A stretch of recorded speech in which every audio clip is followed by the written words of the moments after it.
এত কথা শোনার পরেও মনে মনে ভাবছেন এগুলো কি আমার পক্ষে সম্ভব? আচ্ছা, আপনি যদি একটা মুদির দোকান দেন, মুদির দোকান দেওয়ার সংকল্প করলেন, তাহলে কি আপনি প্রত্যেকের বাড়িতে বাড়িতে সমীকরণ করতে যাবেন?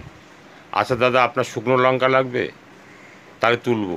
যদি পেঁয়াজ লাগবে, তাহলে তুলবো। কালো জিরে বলুন, লিস্ট করতে যান? যাই না আমরা। একটা মুদির দোকানে যা যা মাল লাগে লাগে সেইগুলো তুলে আনলেই কাস্টমার ওখানটায় যাবে মুদির দোকান দেখে, এবং তারা ওর মধ্যে দিয়ে কিনবে। যেটা যেটা পাবে না সেটা সেটা আপনি আবার আনবেন। সমীক্ষা করার কিছু নেই, আপনাকে বাঁচতে হবে। সমীক্ষার কিছু নেই। আপনি কিভাবে করলে আপনি বাঁচতে পারবেন, সেই রাস্তা আপনি অবলম্বন করলেন।